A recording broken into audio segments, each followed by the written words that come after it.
The Indigo disc is out and it introduced new features, new characters, new plot and a bunch more. Some were good, others not so much, and today I will talk about everything wrong with part 2 of the Pokémon Scarlet and Violet DLC. So hey, I'm Not So Ace Trainer, and what was not done well? Let's get into it. The first thing I will talk about is something that has been a problem for Scarlet and Violet from the start, and that's the performance. While the game is not unplayable as many people seem to imply, it does have issues with frames dropping in certain areas, and the terrarium is one of them.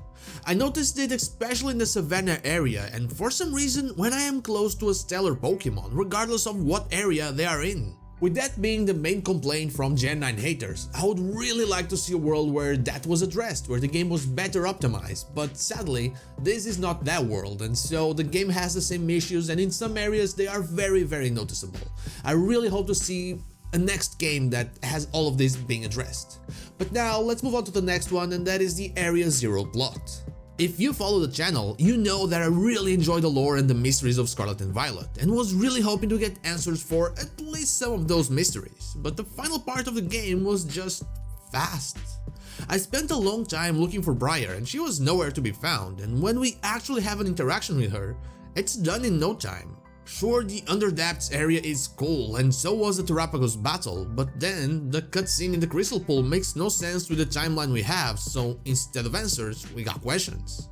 The only true answer was to a question that showed up when we got to the Underdepths. It reminded me of when we went to Hisui, and instead of an explanation to the Celestica people, which we knew existed, we got a new question with the Diamond and Pearl land and all that ancient hero stuff, and the rest was still left as mystery. I am adding the Area Zero plot here as a worst thing, despite me knowing that there's more content coming for Pokémon Scarlet and Pokémon Violet. We have the mythical Pokémon waiting for us, there's more league interactions that are coming as well, but all of that is not part of the Indigo disc. And, well, it might still not explain everything in the end. But one thing that is for sure not coming, well, that's voice acting. I've talked about it before, and so have many others, but they are making their characters more and more expressive. The battles in the Ace Tournament and the cutscenes, the way things happen in Kitakami with Kieran going crazier and crazier, and now with how the Blueberry Elite Four interact with each other and how that final part of the game plays out. Watching Drayton mocking Kieran or watching Briar go absolutely insane when Terrapagos is showing its power and hearing absolutely nothing for a voice made me think once more, it is time. Take the voice acting step. Use it just for a few cutscenes that are more key to the story, leave the rest as just text boxes, but do it. We have reached that point. I really think that the franchise would go to a completely different level if they did that, an upper level by the way. But there's one thing that, well, there's no excuse for it, it was 100% a bad decision, and that is shiny locking the legendaries. Returning legendaries, cool. Returning shiny locked legendaries, not as cool.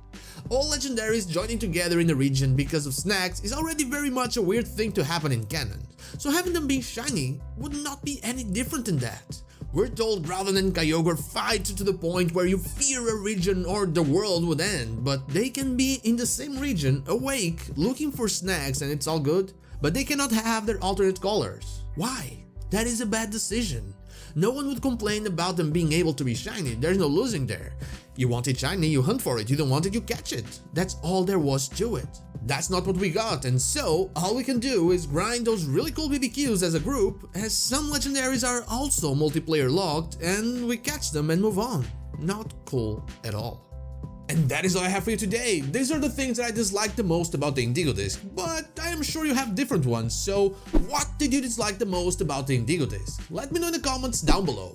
And now, like the video if you like it, dislike if you don't, and don't forget to subscribe to the channel for more Pokemon content and also ring the bell so you know when the next video is out. You can follow me on social media and Twitch, I stream there Wednesday to Friday, all the links are in the description. Thank you so much for watching, and I'll see you all on the next one.